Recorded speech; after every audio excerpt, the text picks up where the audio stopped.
My husband sleeps down the hall from me, but my body has been a widow for almost 5 years. I'm 35. He's 50. On paper, we look fine. We've got a kid, a little townhouse in the suburbs, 2 cars, a Costco membership. From the outside, we're the stable family package. People see us at school pickup and think, oh, she landed a calm, older, responsible guy.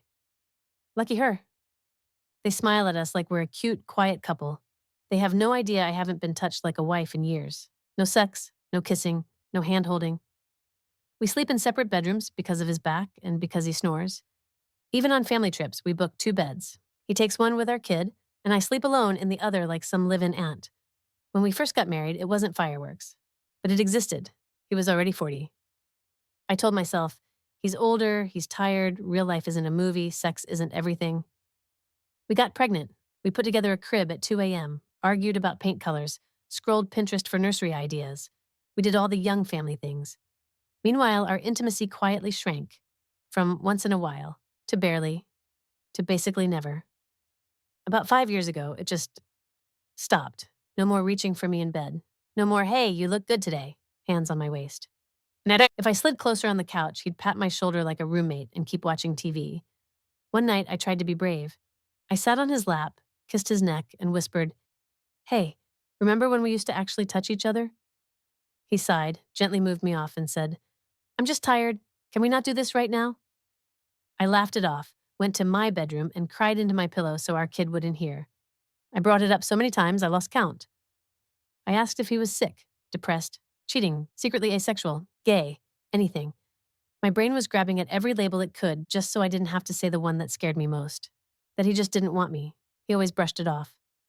I'm just getting old. Work stresses me out. Why do you make everything about sex? Twice I filed for divorce. Not just threatened it. I filled out the forms, paid the fees, sat in front of a judge. Both times he cried in court. His voice shook when he told the mediator, I love her. I don't want to lose my family. He clutched a crumpled tissue like it was a lifeline. And somehow I felt like the villain for even being there. The second time, he signed this written agreement. If after 6 months I still wanted a divorce, he wouldn't fight it. Both times I backed down. Everyone told me, he's a good man. He doesn't drink. He doesn't cheat. He works hard. Don't throw that away just because the passion faded. So he improved. At least that's how it looked on paper. He started doing school drop-offs, helping with homework, actually reading the emails from the teacher. To everyone else, he looked like a man who stepped up. To me, he felt more and more like a polite roommate who shared our last name. But he still never touched me. Not a real hug, not a lingering kiss. Nothing that made me feel like a woman instead of an appliance that cooks and signs permission slips. One day, my close friend pulled me aside after coffee. She said, hey, he told me he's just old now, that he doesn't have those needs anymore. I swear I felt something inside me drop, like a coffin lid slamming shut. That night, I stared at myself in the bathroom mirror. I'm not a supermodel, but I'm not falling apart either. I still get checked out at Target sometimes. I still feel my body react when I see a good-looking guy. And I thought, if you just needed a mother for your child, literally any woman could have done that. Why did you pick me just to let me live like a widow with a roommate? A few months ago, during the World Cup final, I did something desperate and a little stupid. I tried to turn a soccer game into a reset button for our marriage. I teased him, okay, let's make a bet. If my team wins, you buy me a ring, not some giant rock, just a simple ring. You give it to me like a second proposal. We agree to really start over, as an actual couple, not co-parents who share a mortgage. He smiled and said, sure, we'll see. Like it was a cute joke. For the first time in so long, I felt a little spark of hope. It wasn't about the jewelry. It was about him choosing me again, on purpose. The day before the game, he changed. Out of nowhere, he started lecturing me about diamonds, how a real ring should match my clothes and my job, how I should care about clarity and color and grades. I kept saying, I don't care about all that. I don't need a big diamond. I just want something symbolic. He laughed, shook his head, and said, I'm not betting on something like that with you. Not, I can't afford it. Not, let's plan it together. Just, I'm not betting on something like that with you. That one sentence landed harder than any fight we'd ever had. He could cry in front of a judge and sign papers promising to fight for us. But in our own living room, with just me and the TV, he couldn't even pretend to fight for me. That night, I lay in my separate bed, listening to him snore down the hall. Staring at the ceiling, feeling my chest ache like there was a fist around my heart. And the same question kept looping in my head over and over. Is this really my life now? Am I supposed to die in a marriage where my husband is alive, but my body never gets to be touched again? The part nobody sees is what happens after I turn off the lights. There are nights when my body does not care about his age, his excuses, or my guilt. I'll be in bed, phone in my hand, scrolling through articles about sexless marriages. Reddit threads from women saying things like, I feel invisible in my own home. I can't remember the last time someone looked at me like they wanted me. I feel that ache, that pull, the same one I felt in my 20s. Except now, there's no one on the other side of it. Sometimes I end up touching myself quietly, one hand over my mouth so I don't make a sound, terrified of waking my kid. Halfway through, I just start crying. I'm literally comforting myself while my husband sleeps peacefully down the hall. And it stops feeling like pleasure, and more like I'm saying goodbye to the part of me that still wants to be wanted. In my head, there's this voice whispering, maybe you're the problem. Maybe you're too needy. You should just be grateful he's not cheating or hitting you and shut up. I've tried everything I can think of to fix it. I bought nicer lingerie. He barely looked up from his phone. One night, I brought up couples therapy. Not in a dramatic way, just while we were sitting on the couch half watching some random show. I said, what if we talked to someone, like an actual therapist? We can't keep pretending this is normal. He didn't even look away from his phone at first. Then he sighed and said, what are we going to tell a stranger? That I'm old and tired and my wife wants me to act like I'm 20? That's embarrassing. I said, I don't need you to be 20. I just need you to show up. I feel like a ghost in my own house. He snorted and turned up the volume.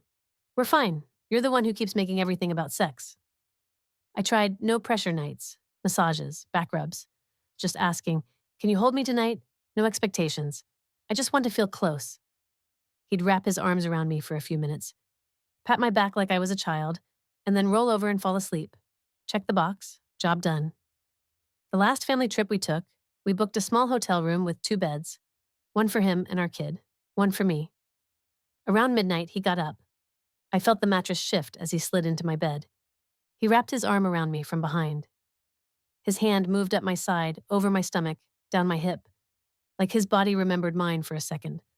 My heart was racing and my whole body lit up. In my head, I was begging, please, please let this be it. Please want me, just this once. I shifted back against him, trying not to be obvious.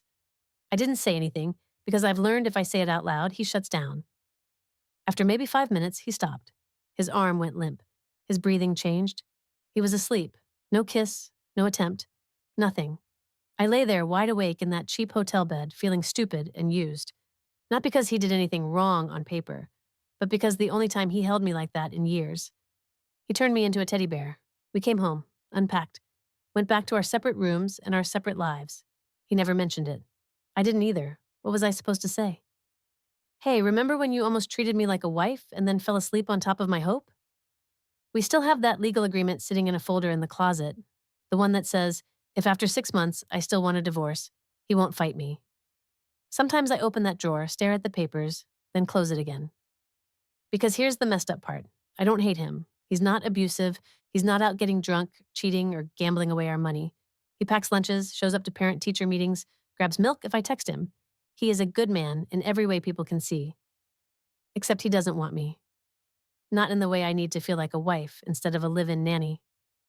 And people love men like him. My mom says, at least he's stable.